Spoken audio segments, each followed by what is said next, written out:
মুক্তিযোদ্ধা পরিবারের সন্তান। আমি একটা মুক্তিযোদ্ধা পরিবারের সন্তান। হোয়াটসঅ্যাপ গাইস, কি অবস্থা সবার? সবাই নিশ্চয়ই অনেক বেশি ভালো আছো, সুস্থ আছো, সুন্দর আছো। বাংলাদেশে এখন অনেক কিছু চলে, তার মধ্যে চলে হচ্ছে to the point. To the point হচ্ছে একটা চ্যানেল আয়ের অনুষ্ঠান। সেই অনুষ্ঠানে পক্ষে এবং বিপক্ষে দুইজন ব্যক্তি থাকে, কেউ রাজনীতিবিদও থাকে অথবা কেউ রাজনৈতিক বিশ্লেষক থাকে।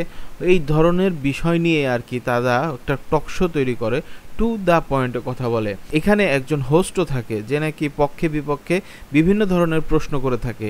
শুরুতে আমরা তোমাদের যে ক্লিপটা দেখাইলাম, সেই ক্লিপটা মোটামুটি বাংলাদেশে কিন্তু এই ক্লিপটা না, মানে মোটামুটি বাংলাদেশে এই প্রোগ্রামটা ব্যাপক আকারে কিন্তু ভাইরাল গাইস। সো সেই প্রোগ্রামটার মধ্যে এবং বিহাইন্ড দ্য সিন মানে লাস্ট মোমেন্টে কি হয়েছিল সেই জিনিসটা এইমাত্র আমি ফেসবুকে পেলাম এবং দেখতেছি এটা মুহূর্তের মধ্যে মোটামুটি ভাইরাল হয়ে গিয়েছে। সো ভাবলাম তোমাদের সাথে একটু শেয়ার করি। সো এই জন্য চলো ভিডিওটা দেখি আসলে ভিডিওর মধ্যে কি হচ্ছে, কিসের জন্য কে কাকে কি বলতেছে।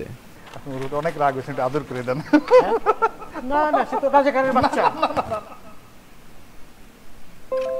আপনার কোনো অধিকার নেই আমাকে রাজাকারের সন্তান বলার। ভদ্রলোক রাজাকারের বাচ্চা বলে উল্লেখ করেছে, যার জন্য আসলে পরিস্থিতিটা একটু অন্যরকম হয়ে গেছে। চলো বাকিটা দেখি কি অবস্থা। আপনার কোনো অধিকার নেই আমাকে রাজাকারের বাচ্চা বলার। আমি একটা মুক্তিযোদ্ধা পরিবারের সন্তান। আমি একটা মুক্তিযোদ্ধা পরিবারের সন্তান, আপনি আমাকে রাজাকার কোন সাহসে বলেন? আমি এই আপনার ব্যবহার যেটা আমি বলেছি এটা। আমি একটা মুক্তিযোদ্ধা পরিবারের সন্তান।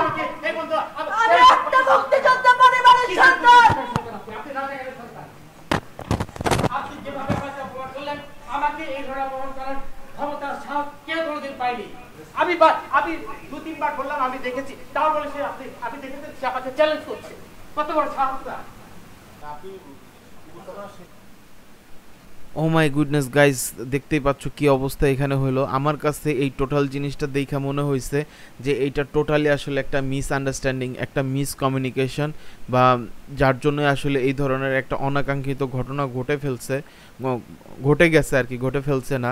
আমি সর্বপ্রথম ভাবছিলাম যে প্রোগ্রামে একটু টুইস্ট করার জন্য, মানে ভিডিওটা একটু ভাইরাল করার জন্য একটু মাল মশলা দিয়ে আর কি জিনিসটা তৈরি করা হচ্ছে, কিন্তু বিহাইন্ড দ্য সিন দেখে আসলে যেটা বুঝলাম যে না, আসলেই একটা ক্যাচাল লাগছে বিধায় হচ্ছে এই ধরনের একটা কন্ট্রোভার্সি তৈরি হয়েছিল তাদের মধ্যে।